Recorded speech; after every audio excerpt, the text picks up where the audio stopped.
Bonjour à toutes et à tous, j'espère que vous allez bien et que vous avez faim parce que c'est l'heure de se régaler.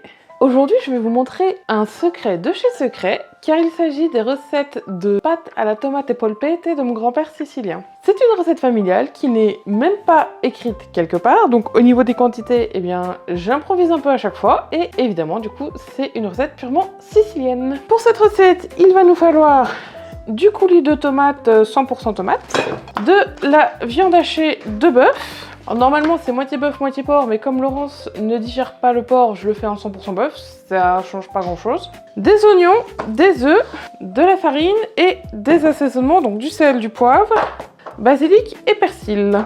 Et pour la sauce, il nous faudra aussi des petits pois, mais ils sont encore au congélateur, je les sortirai au dernier moment. Nous allons commencer par préparer les boulettes, et pour ça, je vais hacher mes oignons. Alors normalement c'est des oignons, mais là je n'ai que des échalotes, donc je ferai ça avec des échalotes. Bon, Laurence vient de me dire qu'en fait ça c'était des oignons grelots et pas des échalotes. C'est pas grave, moi je pensais que les oignons c'était des trucs grands comme ça. Donc ce sont des oignons grelots, ça fait l'affaire quand même. Il me faut un couteau. Étant donné qu'il faut les hacher, je vais utiliser le mixeur manuel, je sais toujours pas comment ça s'appelle. Franchement aujourd'hui je me sens pas de couper ça au couteau.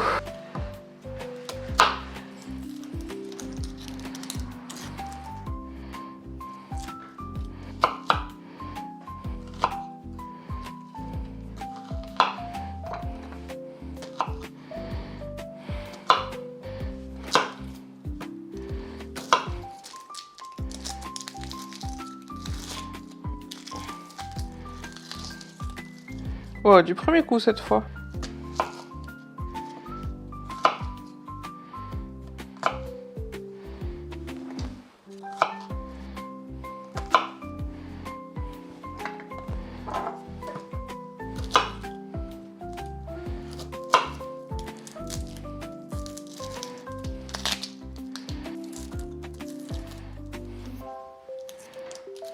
Celui-là, évidemment, il est galère.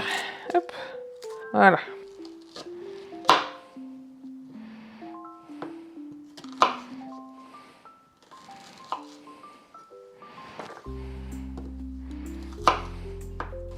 Et voilà, c'était tout ce qu'il y avait besoin de couper pour cette recette. Je vais laver mon couteau.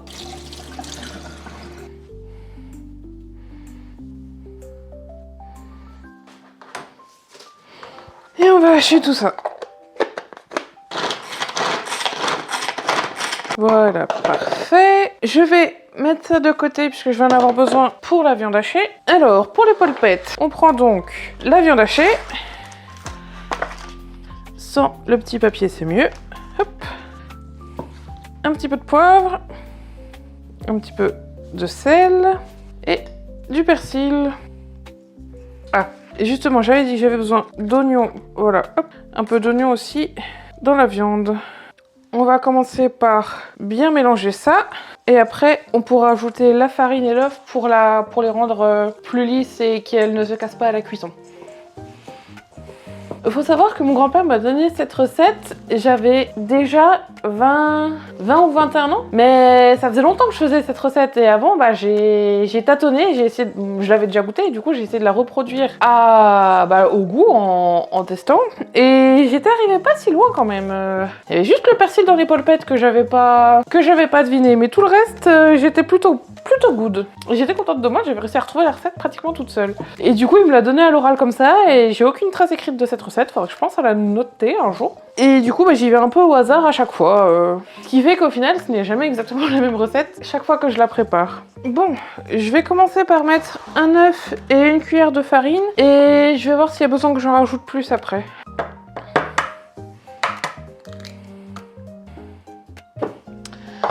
Une cuillère de farine.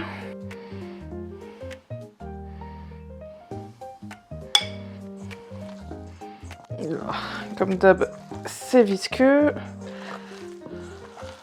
Ouais, bon, je vais remettre un petit peu de farine. Hein. Mon œuf était plus gros que la dernière fois.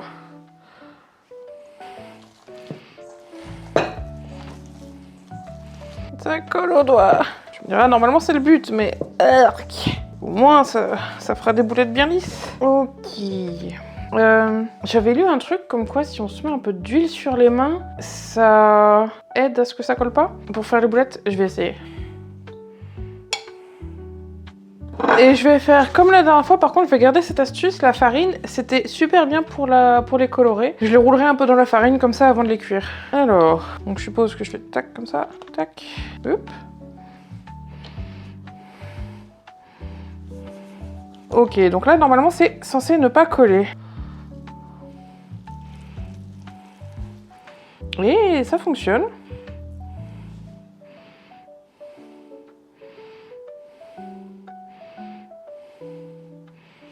Bon, par contre, ça fait que la farine me colle sur les doigts aussi, mais bon, si c'est que les doigts, on écrase bien pour chasser l'air avant de faire la boulette.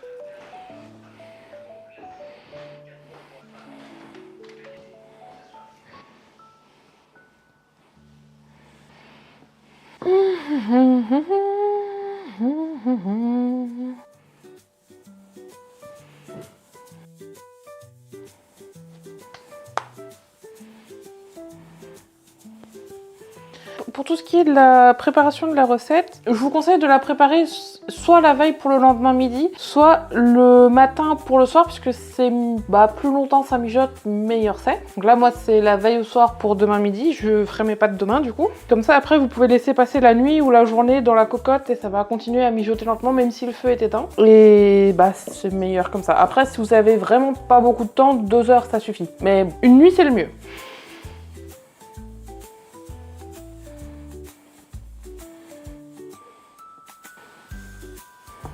Et voilà, on a déjà préparé nos polpettes, ça va vraiment très vite à faire. Ça a pris même pas une demi-heure. Je vais ranger un peu tout ça et on va pouvoir passer à l'étape cuisson, puisqu'après il ne nous reste plus qu'à cuire la sauce du coup. Et voilà, c'est rangé. Attention, changement de décor dans 3, 2... Et nous revoilà. Pour la partie cuisson, on va commencer par saisir les polpettes et les colorer. Donc à feu très fort, puisqu'on va juste les faire cuire à l'extérieur et l'intérieur sera cuit par le mijotage dans la sauce. Voilà. Qu'est-ce que je m'embrouille, moi. C'était pas encore chaud. Cette fois, c'est chaud.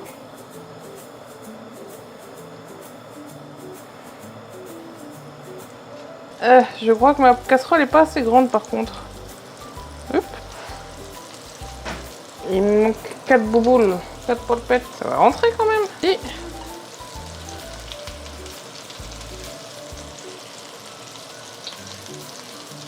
Voilà, bon, le but, c'est vraiment juste de les colorer.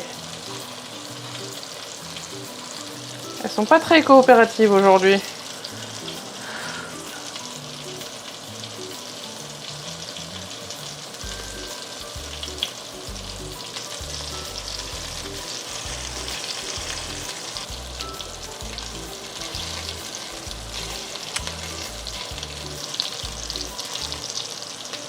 C'est chaud, ça brûle. Faut pas se brûler, c'est pas bien. Hop. Et quand c'est coloré, on peut les retirer du feu. Ah, j'en ai une qui s'est cassée. C'est pas censé accrocher. Ah. Ouais, il m'en manquait en plus, donc faut que je fasse les dernières.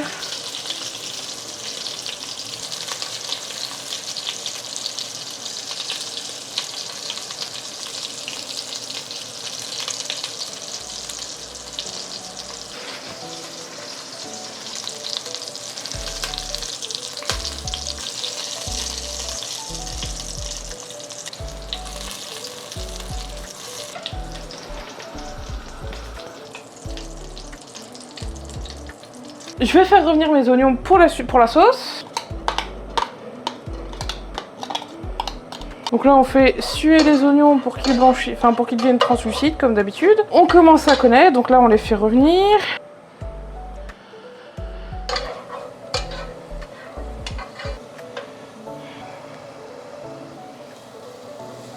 Voilà, une fois que c'est cuit, on met le coulis de tomate. On assaisonne, donc basilic. Ça j'en ai mis un peu plus parce que comme c'est du séché, ça promue le goût comme ça je trouve. Un peu de sel. Un peu de poivre. Je vais mettre la deuxième brique je pense quand même, la deuxième bouteille. Parce que ça va mijoter, ça va réduire après. On va pouvoir ajouter les petits pois.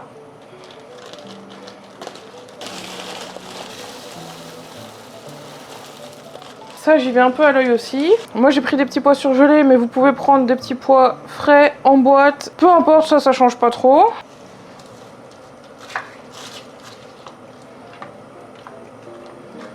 Et il reste plus qu'à remettre les boulettes, qui du coup finiront de cuire dans la sauce.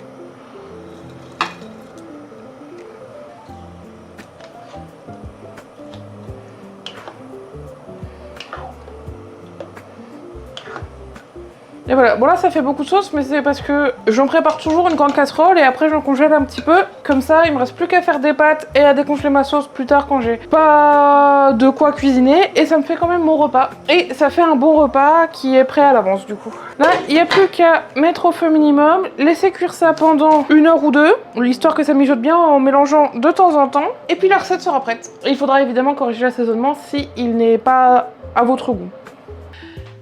Et bah voilà, ça fait 1h30 que ça cuit, je vais pouvoir goûter ma sauce, éventuellement recorriger l'assaisonnement s'il y a quelque chose à rectifier. Attention, c'est chaud. Et bah c'est parfait finalement. Même si ça a collé dans cette casserole, c'est pas grave, ça arrive. Je vais pouvoir couper mon feu, laisser ça mijoter tranquillement pour le reste de la nuit, même si finalement ça sera dans une casserole en balle et pas une cocotte. Et je ferai du coup mes pâtes pour demain midi. Sur ce, si cette vidéo vous a plu, n'hésitez pas à commenter et à liker. Vous pouvez aussi vous abonner si ce n'est pas déjà fait en activant la petite cloche pour recevoir toutes mes notifications, en cliquant bien sur toutes, sinon vous ne recevrez pas tout. Pour plus de contenu de ma part, je suis sur Twitch les mardis et jeudis à 21h et sur ma chaîne littérature un samedi sur 2 à 11h. Je vous souhaite un excellent week-end et à très bientôt pour une nouvelle vidéo. Ciao!